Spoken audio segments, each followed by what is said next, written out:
We'll hear argument first this morning in Case 13-1174, Gelboim versus Bank of America. Mr. Goldstein. Mr. Chief Justice, may it please the Court.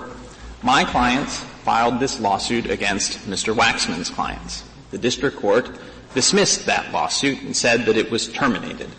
Now, from the earliest days of this nation's jurisdictional statutes, that would be an appealable order under the aptly named final judgment rule.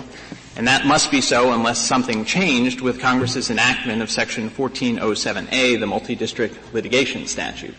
And we ask you to hold that nothing changed and it was appealable for three reasons. The first is the judgment was entered in this action. It was dismissed. We had our own complaint, our own docket, our own lawyers, our own plaintiffs, and our own defendants. The second is that there is no judgment in the MDL itself, so there is nothing from which we could appeal at the end of the MDL litigation, so it must be that we appeal from this. And the third is that Rule 54B of the Rules of Civil Procedure does not apply, because that applies to the dismissal of part of an action, some of the claims or some of the parties, not the whole action, and here the whole action was dismissed. Could you tell me first what difference there is, if any, pursuant to your reasons, that would not apply to a consolidated case for all purposes, number one? And number two, isn't a case consolidated with others for purposes of pretrial proceedings a pending action that involves multiple parties? As to the first, there are different forms of consolidation. Both sides agree with that. They make this point, the respondents do, on page 33 of their brief. There are forms of consolidation that produce a single action. That can happen under Rule 20 with joinder. It can happen under Rule 42A1 if the parties consent with consolidation. The cases can become so intertwined that there is effectively one case, one complaint, and one action. That's frankly not the majority of the cases.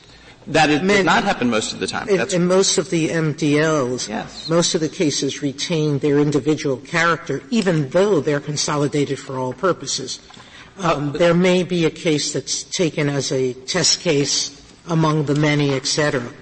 Your rule basically is saying consolidation now will permit piecemeal appeals in almost every circumstance, except for a very limited number.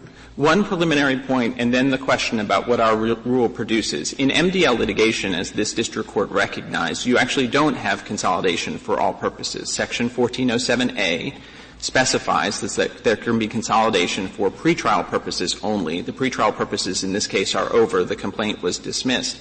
Now, as to the policy arguments of the respondents, that there is a grave concern that our rule would produce interlocutory appeals that go up to the Court of Appeals lots of different times, there is a straightforward answer to that point, and that is that district courts, just as they have the discretion to enter a partial final judgment under Rule 54B, have the same discretion to avoid entering a final judgment in individual actions under Rule 58B. And this is very common in MDL litigation, just as you indicate, Justice Sotomayor.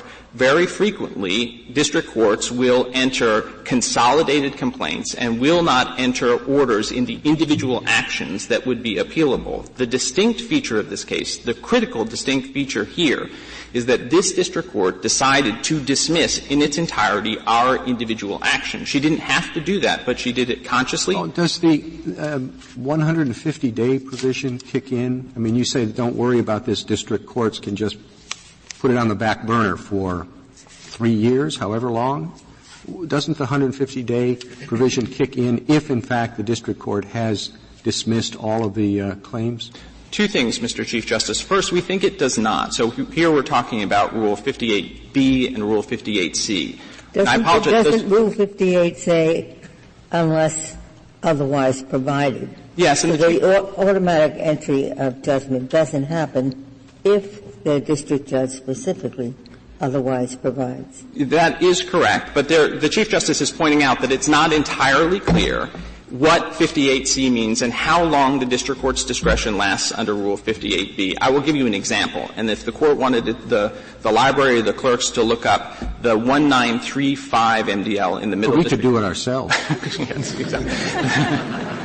The MDL litigation as you well could. The MDL litigation in the chocolate litigation, there the district court used the tool that we're discussing right now. It said, I'm going to resolve some of the claims, but I'm not going to enter an appealable judgment. We do think that's the better reading. How do you do that? Because yes. Not all of us can look it up themselves.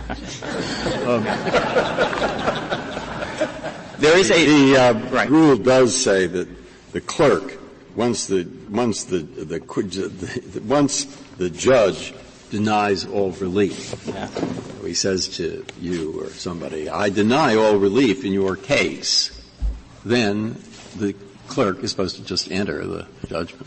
With one, how is the judge supposed to not do that? Just noting that I do want to return to the other tools the district court has, and I apologize, the parties have not reproduced the rule, so I'm going to describe it for you. And that why not just answer what I just asked you? Right. That is that Rule 58B1 provides that the district court, and this is the provision Justice Ginsburg is talking about, the district court may direct the clerk not to enter a judgment. I see. So he says don't do it. But we have I am moved by this. We have a group of federal district judges. Yes. Who actually don't have to look these up because every day they work with them. Well, they are. They tell us, they are not. Your rule, if we agree with you, we are going to produce a mess. And then they have about 7 different ways in which it will produce a mess in various cases. And so obviously I do pay attention when the district judges do say that. And so I'm not a district judge, but I don't want to produce a mess for them. The MDL is trying to do the opposite. So what's the answer to what they say? Okay. What they say, Mr. Justice Breyer, is actually not that our result will produce a mess. It is, they quite clearly say, we're not saying what the correct interpretation of the statute or rules are. They have a grave concern that you identify, which is we don't want automatic interlocutory appeals from MDLs. Our answer is that our rule does not produce automatic interlocutory appeals because district judges are perfectly free through a number of tools, only one of which we've been discussing, not to enter. Has that happened a lot of district judges? Your rule is the district judge, despite Rule 58B, etc., says, I deny all relief in your case, Mr. Smith. Everyone out, goodbye. Then you say to the clerk, don't enter the piece of paper called a judgment because I don't want them to take an appeal. And then they ask for mandamus on the ground that must be an abuse of discretion. What happens? Or has it happened a lot? There is an MDL in which this happened. It is the chocolate MDL.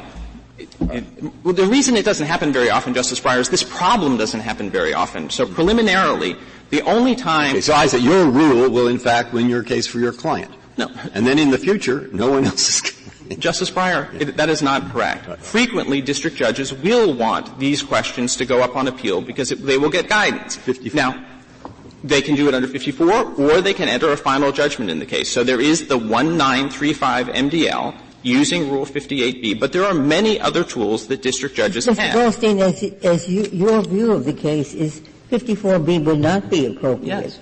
When the judge says, I dismiss this claim entirely, this complaint is out, it's a final judgment. It's not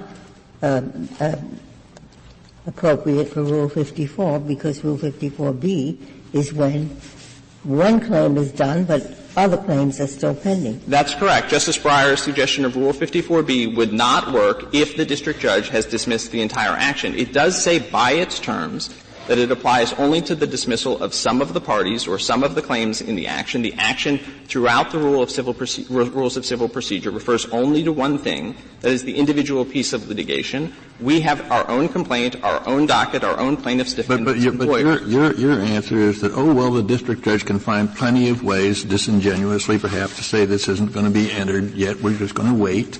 And as the Chief Justice says, you have the 150-day problem.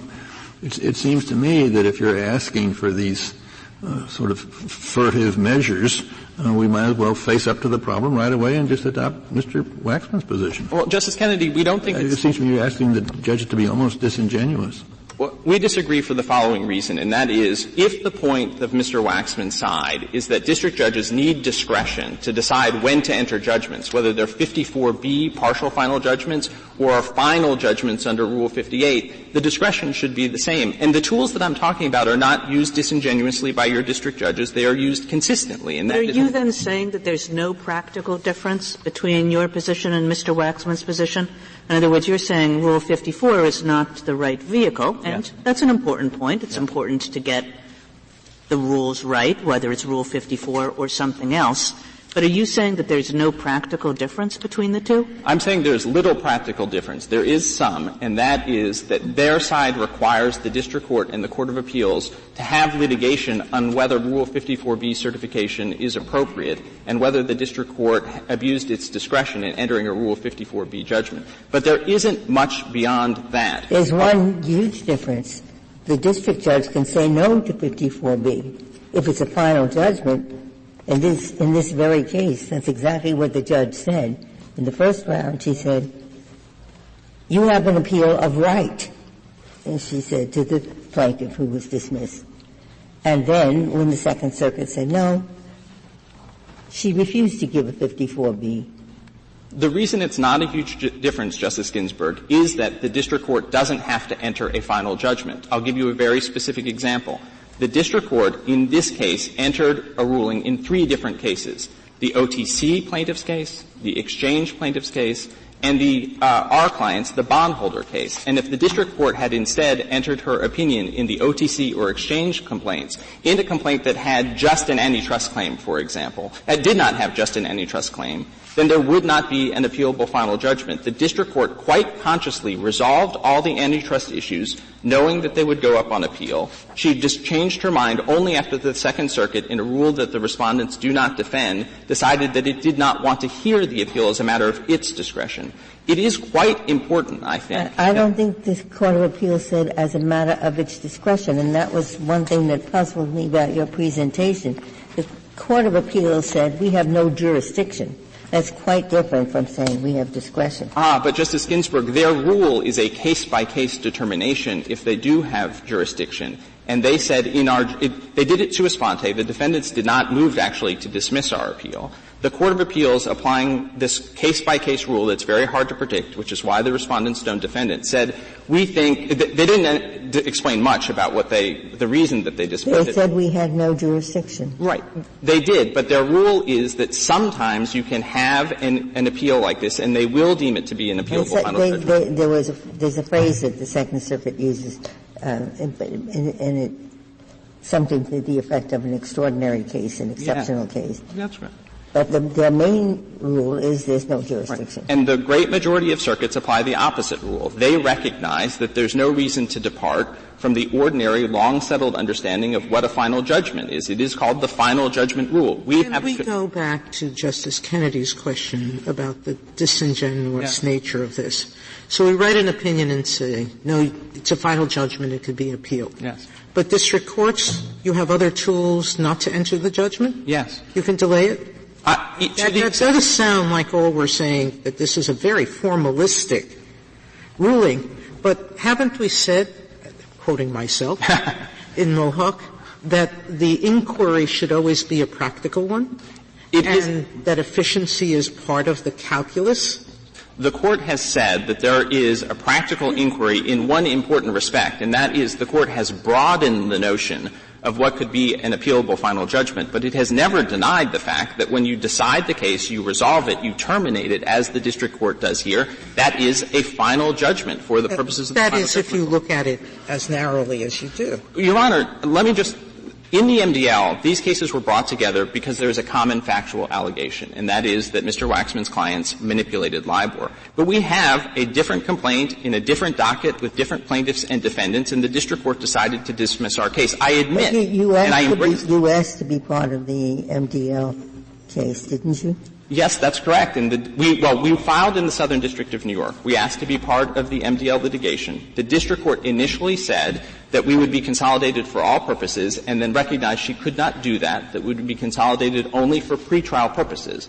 The pretrial purposes are now over. We were dismissed. And Mr. Goldstein, following up the what has been called disingenuous. If no judgment, if there is no final judgment, the judge says, this is how I'm going to rule, but I'm going to defer making the ruling. That party still is in the case. Yes. And can participate in discovery. Your strong point, I thought, was here they said, I'm out of the case, can't participate in anymore because I have no standing, according to the district judge. Right. And yet I have to wait 6 years, yes, or however long the MDL proceedings go on. So it says you're out, but you can't appeal.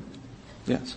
Now, what district judges do in this circumstance, Your Honor, is that they stay the case that they believe will not go forward. This is something that Judge Rakoff does with some regularity in complex litigation. What he will say is, my inclination is I'm going to ultimately say that the antitrust claims cannot go forward, and what I'm going to do, therefore, is stay the antitrust claims, and therefore you do not participate in discovery, for example. But we do think it is important to recognize that there is a real reason for the appeals to go forward, and that is that it avoids duplicative discovery when we have to come back after appeal, and there is the very real prospect of multiple appeals in multiple different courts. I don't understand that. That's arguing that they shouldn't exercise their 58C.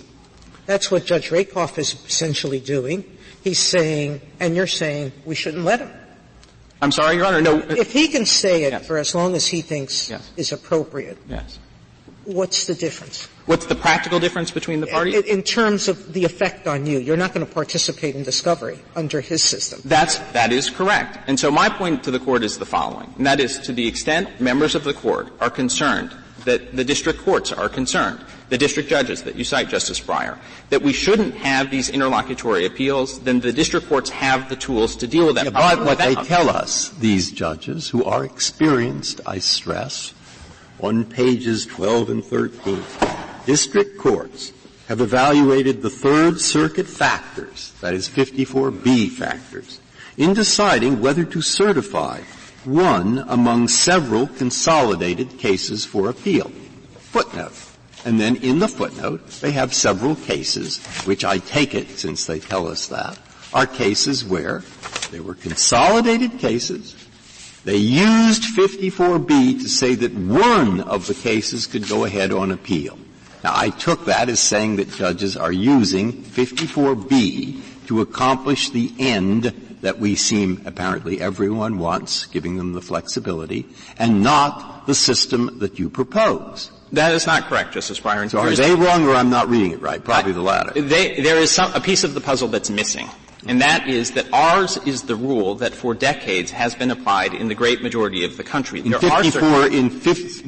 majority of the country, judges have said, when we have 4 cases in front of us, we have consolidated, and we wish to dismiss one but keep the others going, they have said we cannot use 54B. They have to have an appeal. No, Justice Breyer. Here's the situation. In MDL litigation, which is consolidated. I'm not talking about MDL. I'm just talking about consolidated cases. Well, if it's consolidated for all purposes, that's quite different. You get a single act. Okay, then talk about MDL. Okay, MDL litigation, the rule is, as described in the cert papers, overwhelmingly in our favor, and that is the district courts enter judgments when they are prepared for the issue to go up on appeal. The rule is, in the great majority of circuits, that if you do enter a judgment in an individual action in MDL litigation, you appeal, and so district courts are perfectly aware of it.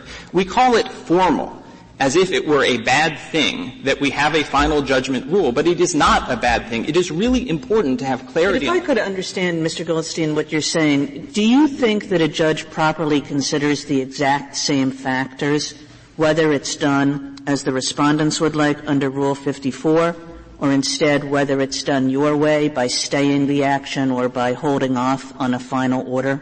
The answer to that question is I am agnostic on it. My point is that to the extent that the Court agrees with Mr. Waxman's point that district courts need that discretion, then our solution is simply to give them that discretion with respect to the entry of the final judgment. It is not an argument against our position. The argument for our position that I have not gotten to, and I do want to make sure we don't miss it, is that I am required under Rule 4 of the Federal Rules of Appellate Procedure and Section 2107 of the statutes to appeal within 30 days of the order or judgment that is affecting me. At the end of the MDL, there is no such order or judgment. The only thing that I can appeal from is the dismissal of my action. I do not know at the end of the MDL what it is that I'm actually appealing from. They have the other problem that they have is that Rule 54B doesn't apply here because the entire act you're going to have to change the meaning of what an action is throughout all of the rules of civil procedure, which is uniformly the single piece of litigation, the single complaint, and there is no reason to create confusion.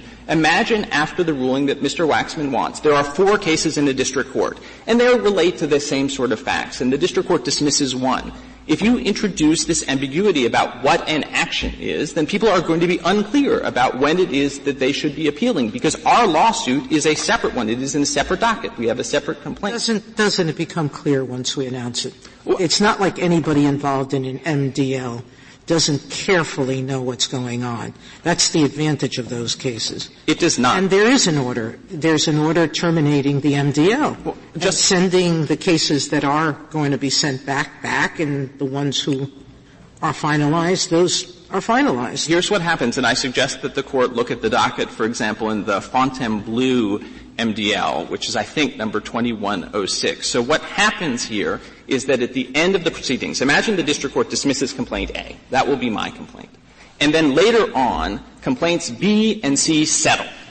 So they are done. They are voluntarily dismissed. So there is no final judgment there. It could be years later. What the district court will do is it will send a recommendation to the JPML saying, I think that this case is over. The JPML, which is not even in that circuit, will enter an order saying, we agree. It is possible that the district court will just enter a notation in the main MDL docket saying the MDL is closed. But that is not an order or judgment from which we are appealing. It is not an order or judgment that affects us. It's not a judgment at all. It's just an administrative notation. This is a place where turning square corners matters, where you should apply the actual statutes and rules. We don't need a new regime about what an action is, what a judgment is, what a final judgment is, in order to accommodate the important policy concerns that Mr. Waxman may be raising. We don't have to change the meaning of Rule 54B. I have a lawsuit. It has a judgment. The district court judge decided to dismiss it. I'm supposed to appeal. If there's an MDL for pretrial purposes and the district court thinks that some cases like yours just should not proceed, does the district judge have authority on its own to dismiss those few cases from the MDL? Does he have that authority, or does he have to go back to the MDL panel to do that? The district judge can dismiss cases in the MDL and frequently does. Now, administratively, if the district judge thinks that they just don't belong in the MDL, that's my question. They will send a recommendation to the JPML. Now, this is, I think, an important point, and if I could just take you to Section 1407. Again, this is a case about a statute, and this is going to be in the blue brief at page 2. The block quote is the MDL statute. And the MDL statute makes quite clear that the actions inside the MDL are separate actions during the MDL. And so what I recommend to you is if we go about halfway down, there's a sentence after the word actions that begins each action. It's the line that begins actions. Each action so transferred shall be remanded by the panel. So it's a separate action at or before the conclusion. So at or before the conclusion of such pretrial proceedings to the district from which it was transferred, so that's when it begins or after it's done, unless it shall have been previously terminated, provided, however, and this is the sentence that deals with during the MDL, that the panel may separate any claim, cross-claim, counterclaim, or third-party claim and remand any of such claims before the remainder of the action is remanded. The MDL statute provides for consolidated proceedings. That is, the district judge is going to bring the cases together, administer discovery together, enter orders. Sometimes they'll apply to individual actions. Sometimes it'll apply to all of the actions. But the relevant point is that they are separate actions. They are actions that get initiated, and at the end they get dismissed, and it's called the final judgment rule because it's a rule. It's not called the semi-final constituent matter principle. When our case gets dismissed, it's over, and we are supposed to appeal. If there are no further questions, I'll reserve the remainder of my time. Thank you, counsel.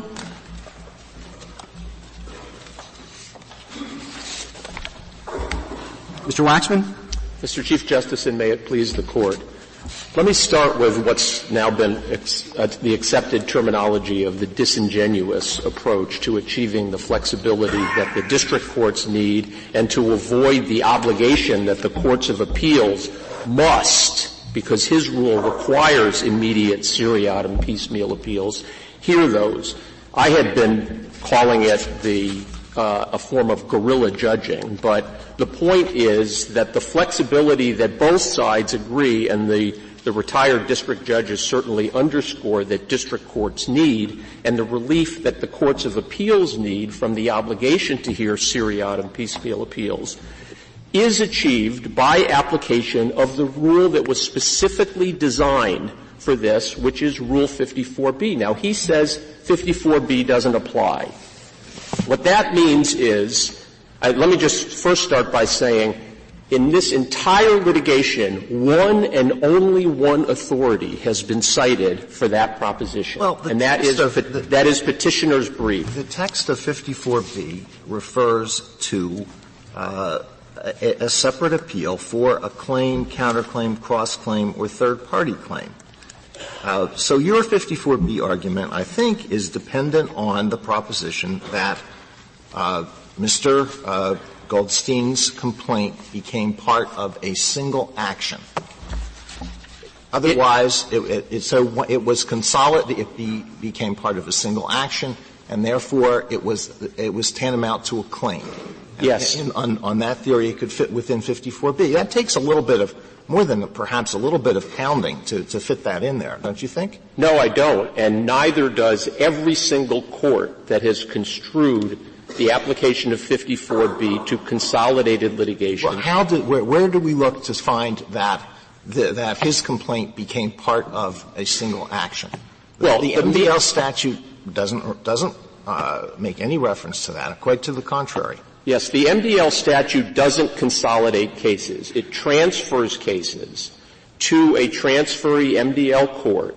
Well, they remain separate actions, and Rule 54B was designed for a single action with multiple claims. And I don't see a single reference in the rule, nothing by the advisory committee that so much as suggests that a consolidation for pretrial purposes only makes it one action for purposes of 54B.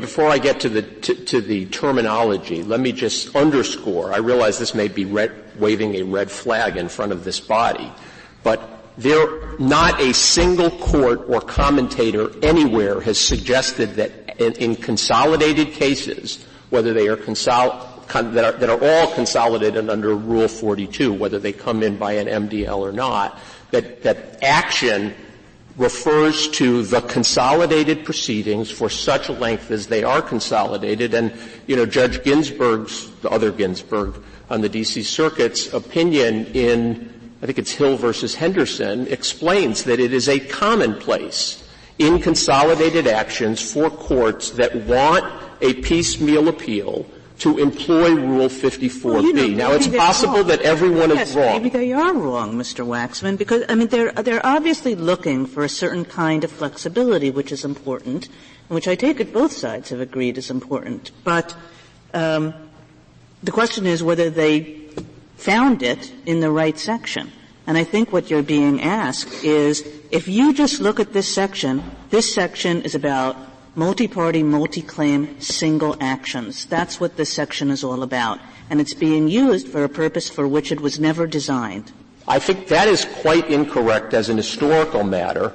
Rule 54B was the product of the court's experience arising out of these multiple mass actions, particularly exemplified in the electric equipment antitrust litigation, and that's all over the legislative history of Rule 54B, where 54B and 1407 didn't exist at the time, and were enacted in the wake of that. And what the legislative history shows is that these 54B was in existence, but not 1407.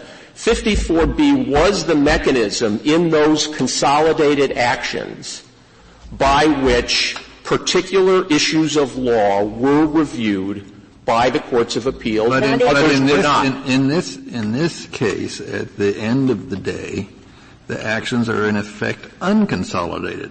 When the pretrial MDL is completed here, the separate judgments will be remanded to the separate courts. So what you're saying is that, well, it's one action for a while, but then it's many actions again. Begins as many, then it's one for a while, then it's going to be many again.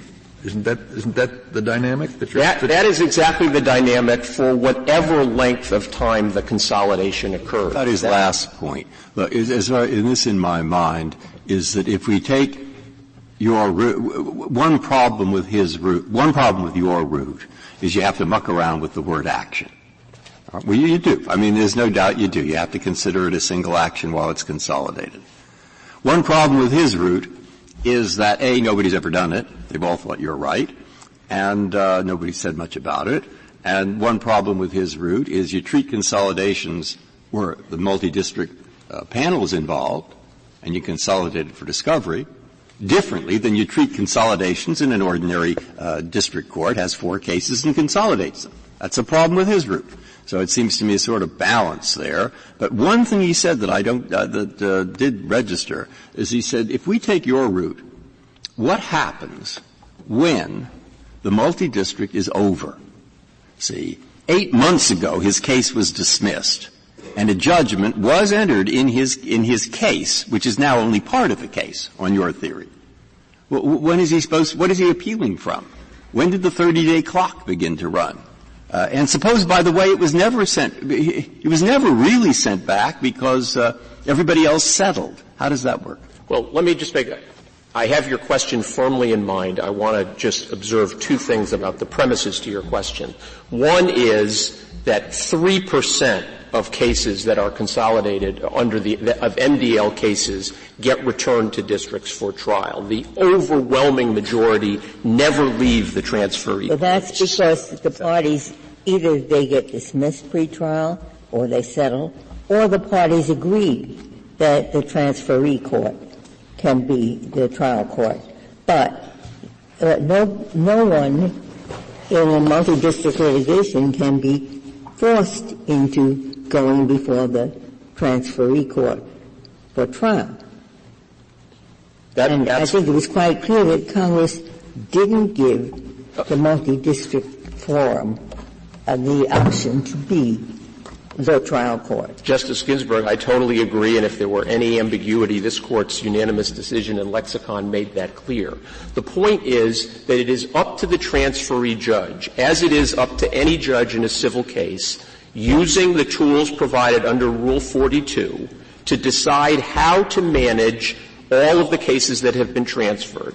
The judge may decide to let them proceed, only a couple of them, let them all proceed on their own. The judge may consolidate them, which is a formal act that has a known meaning and has real-world consequences, not just with respect to finality, but with respect to the compromise of the individual litigant's rights during the period in which consolidation occurs. And but these statutes do not speak of consolidation of cases. They speak of consolidated proceedings. Where do you get the notion that the cases have been consolidated? And if that notion were true, surely the consolidation must terminate when one of the cases is dismissed. How can it still be consolidated when it's dismissed and the other cases are proceeding? I'm not quibbling at all, Justice Scalia, with the language. I'm perfectly happy to say that the proceedings are consolidated. The point here is a big difference.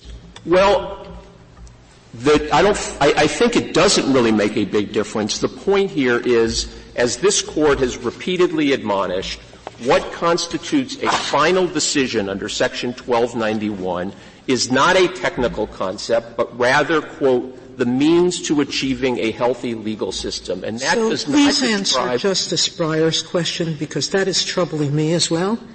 At what moment, and if it's a notation if it's a settled case, when does he appeal?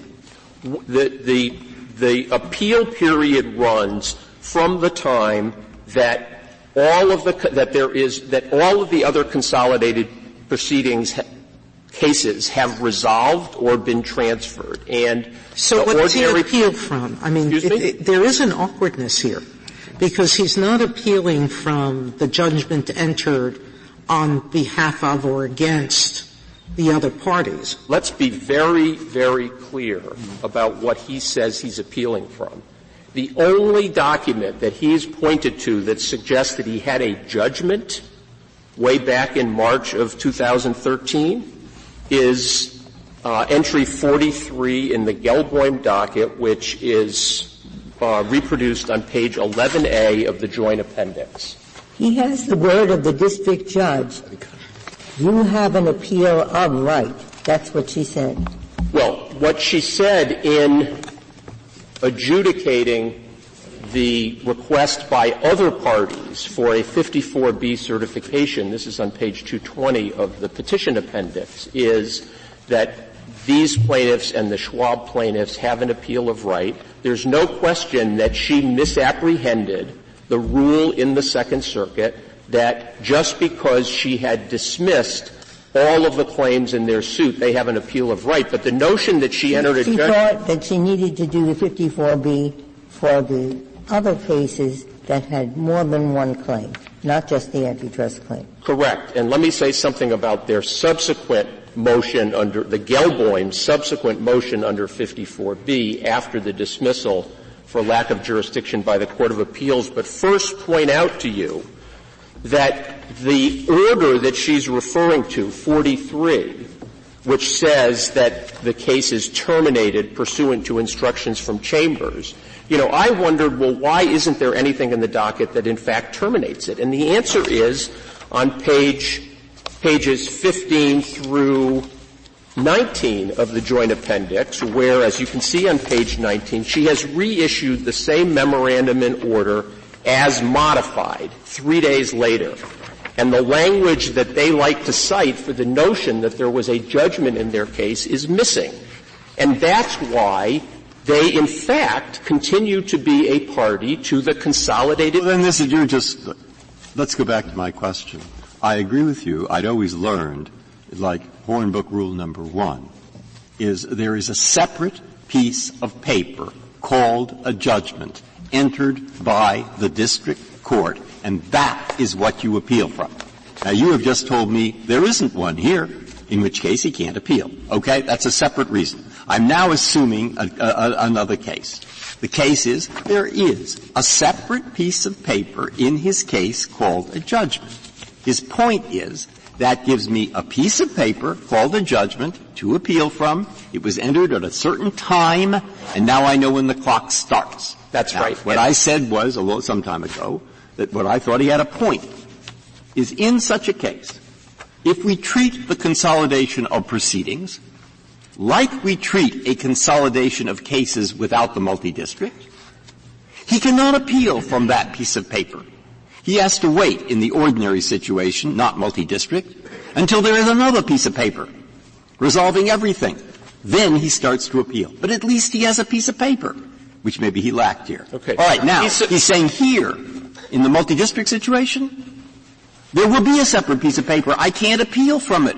What is the piece of paper from which I know the clock on appeal begins to run? The same piece of paper that he lacks even to this day. Well, but that's a red herring at the moment. Well, okay, but let me at least finish my sentence. At the end, when the district judge certifies that the consolidation period is over, whether that's, at the end of discovery or at the end of pretrial proceedings or in a case under Rule 42 at the end of the trial of the case, or a case, the parties will seek, to the extent the court has not entered it, under Rule 58, a separate piece of paper that says either judgment or that's the functional equivalent of judgment under Rule 54A, which says a judgment is an appealable order. Mr. Waxman, have you made this argument before? Did you make this argument in opposition to the petition for certiorari? Namely, that there was no final judgment here? We did.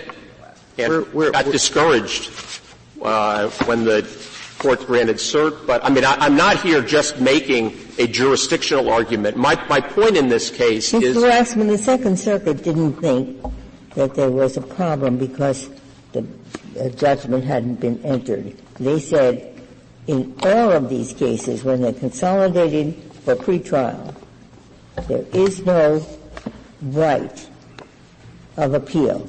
You have to get permission under Rule 54B. They did not say anything about the problem in this case is that there was no judgment document. And isn't there, I know that there is a provision that says if the judgment, if for some reason you don't have the piece of paper, that's not fatal.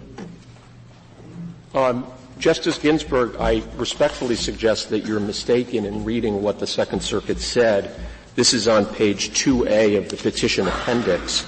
And what it says is this Court has determined sua sponte that it lacks jurisdiction over these appeals because a final order has not been issued by the district court as contemplated by Section 1291, and the orders appealed from did not dispose of all the claims in the consolidated action. You're telling me that the Second Circuit doesn't have that rule if there is a piece of paper that says judgment on it? The Second Circuit's rule, which is the rule we think that ought to be applied throughout the country, is that when all of the claims of a party or in any multi-claim, multi-district proceeding, whether it's a single consolidated complaint or consolidated proceedings, judgment is entered by district courts when a Rule 54B1 certification is made,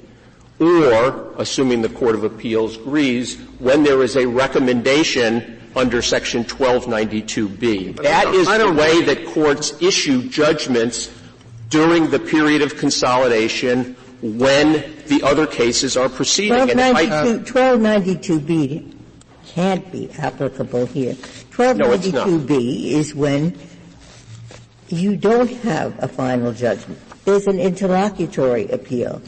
The typical case for 1292B is the court decides liability, but it hasn't decided damages yet.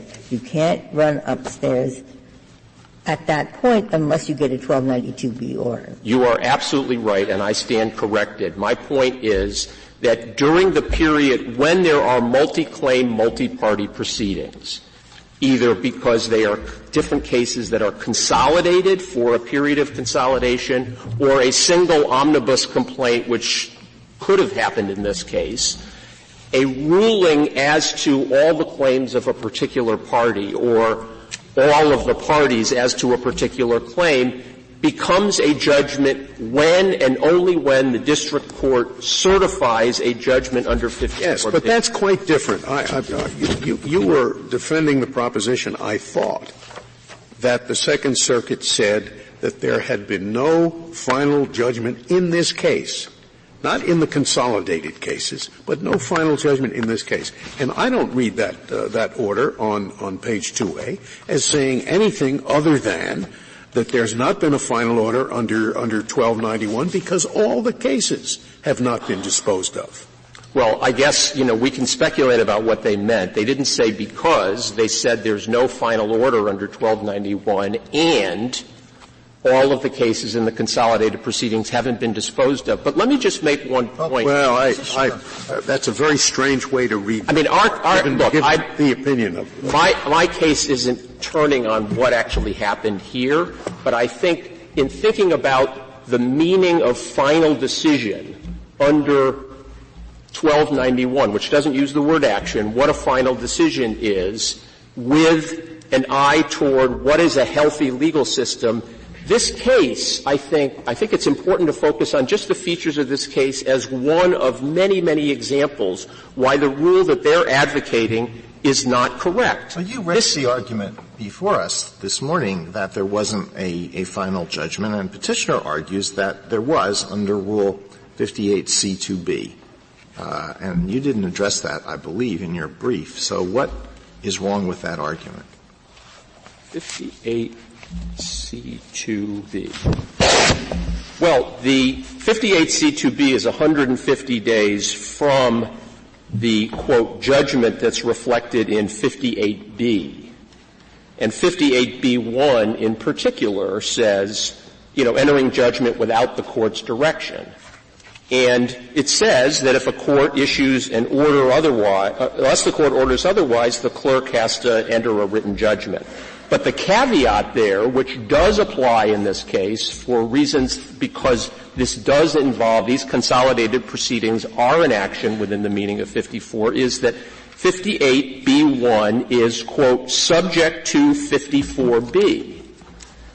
Now, in terms of, let me just make the point I was trying to make before, which is look exactly at what the petitioner is trying to do in this case, just as an example of what a healthy judicial system is.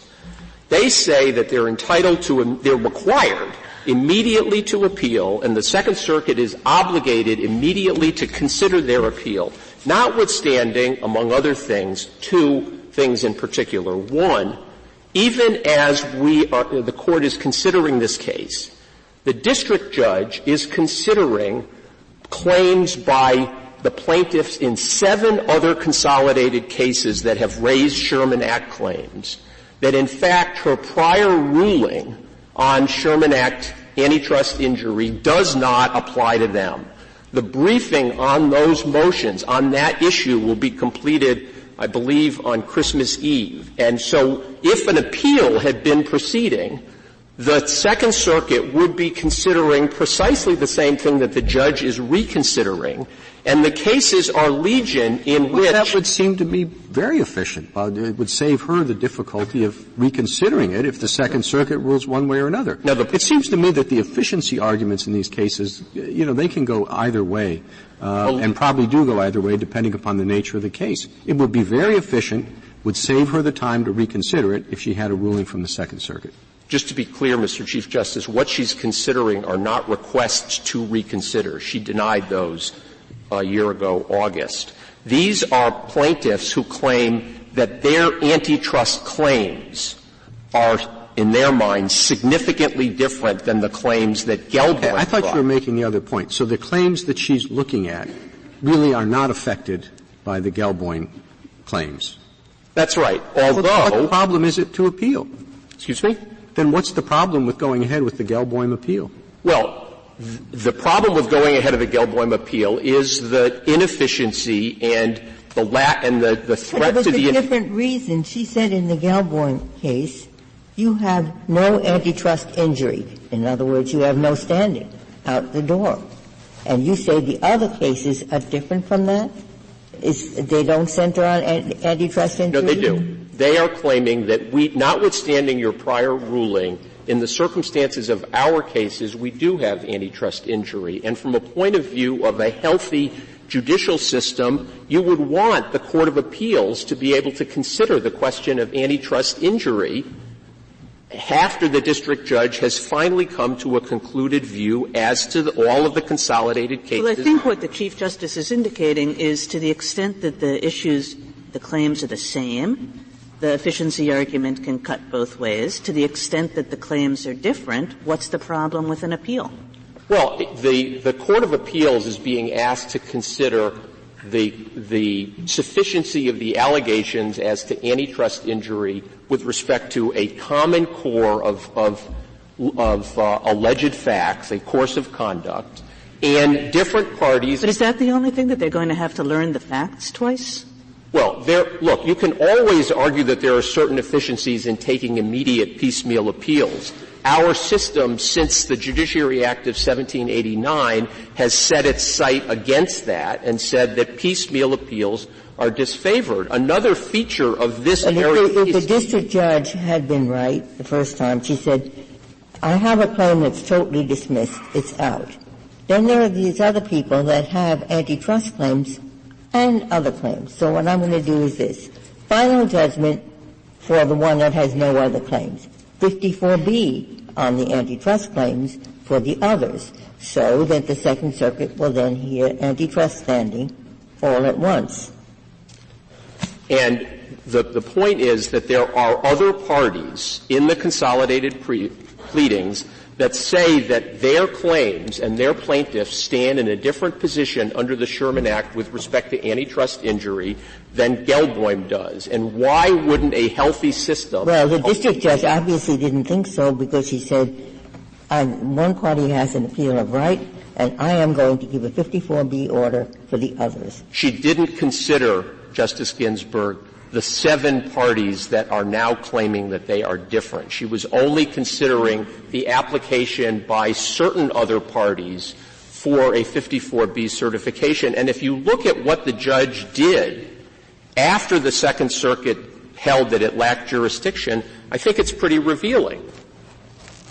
Ms. Gelboim's lawyers and the lawyers of the parties who previously had had a 54B certification went back to the judge and said, okay, the Second Circuit thinks that there wasn't a final order, but it would be great to have the Court of Appeals decide the antitrust injury issue. Please issue a 54B certification. And here is what the judge said. This is on page 294 of the Joint Appendix. Quote, "This case has a wonderful host of interesting issues. We could send 6 different issues up to the circuit. We're not doing that seriatim. We're going to clean up this complaint. We're not picking and choosing particular questions and sending them up." And at the end of that hearing, the counsel for some of the plaintiffs with Sherman Act claims said, well, when you get done get done cleaning up the complaint and resolving the issues as of the pleading disputes, would you then grant a 54B certification? And she said, I'm not prepared to rule on that at this moment. Well, but there's efficiency to the system, and you have arguments about that, but there's also fairness to the parties. I mean, how many years are these people whose case is done, as far as the district court is concerned, supposed to sit around and wait for the big fish to resolve their cases? Well, it is a feature of the rule against piecemeal litigation that individual litigants sometimes have to wait. But what is particularly — It just kind of begs the question whether this is piecemeal or not for these people. Well, I think here's the point. There is no case, they have found not a single case in 46 years of MDL litigation where any party in their position or a similar position has had to wait an inordinate amount of time, and that is because inappropriate cases, whether the cases are consolidated for all purposes or some limited purpose, the courts exercise their discretion under Rule 54B. It has never happened that someone in their position has been required to wait for years and years. At least neither we nor they, who I'm confident have scoured the record of MDLs, in fact, has done this. And that sort of contradicts what you said before. You said she wasn't going to deal with these things piecemeal. By the way, on that point, she said, given the reaction of the Second Circuit more than once, it's time to give up. So she said that first, as far as that's.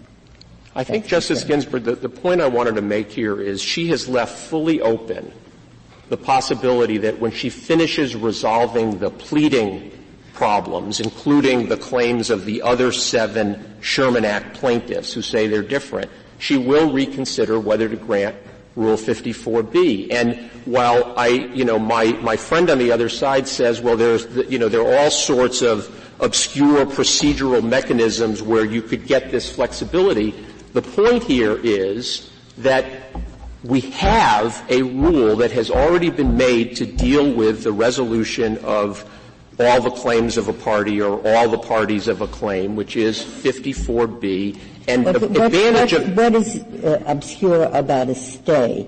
Multi-district cases and lots of issues, and quite often stays of some cases are issued. That's not obscure. Here's the difference. The difference is that under the stay regime, the status quo, that is, the presumption is that piecemeal appeals will go forward unless the district judge affirmatively acts. Under the regime, as we understand it, and as all courts and commentators have understood it, the appeal will not go forward unless the district court makes the two findings that Rule 54B requires. One is that there really is a final order or final decision, and second, that there is no just cause for delay. And it is that discipline, that focus that the rules place on the party that benefit the system. Thank you. Thank you, counsel. Mr. Goldstein, you have 6 minutes remaining. Thank you, Mr. Chief Justice. 3 brief preliminary points and Excuse me, you believe that the notation on 11A is the final judgment you're speaking about? I do, and this goes to Justice Scalia's point and the questions that were asked at oral argument. This argument was raised in the brief in opposition, whether we did have an appealable judgment.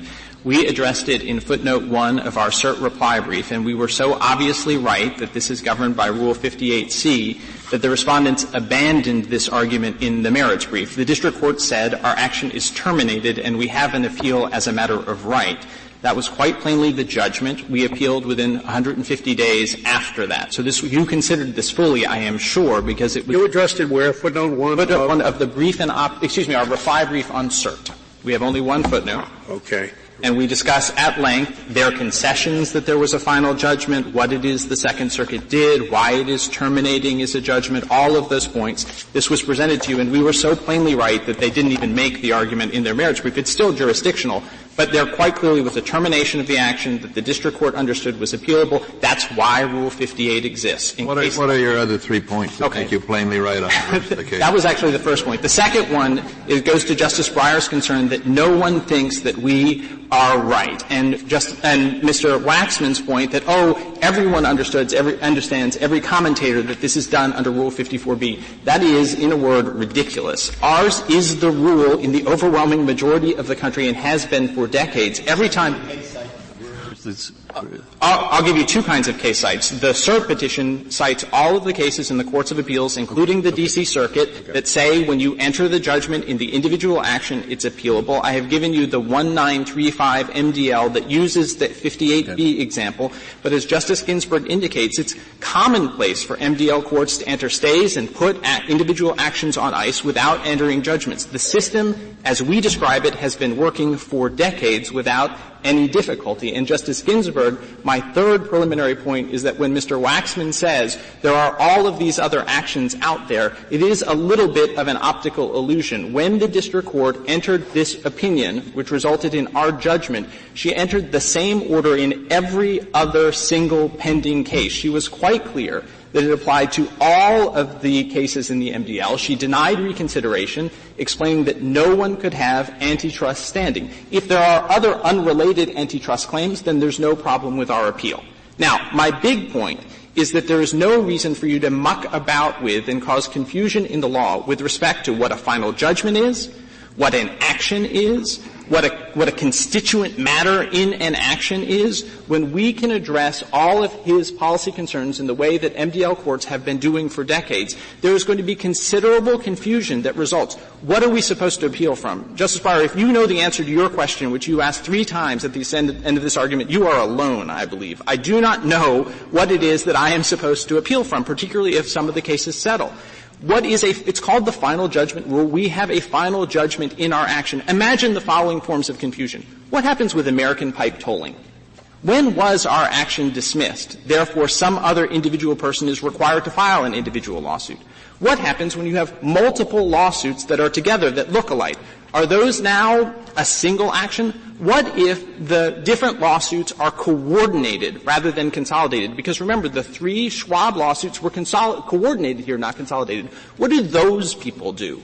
Why is it that you want to create a regime that creates all of these doubts, that has a new final judgment rule, a new definition of action despite the uniform meaning in all of the civil procedures, that will create just follow-on confusion when I have offered you the simple solution, and that is the district judge will enter a final judgment in the action if the district judge wants it to be appealable. If the basically you're saying, are there any other mechanisms for the district court to get to where it wants? A rake-off?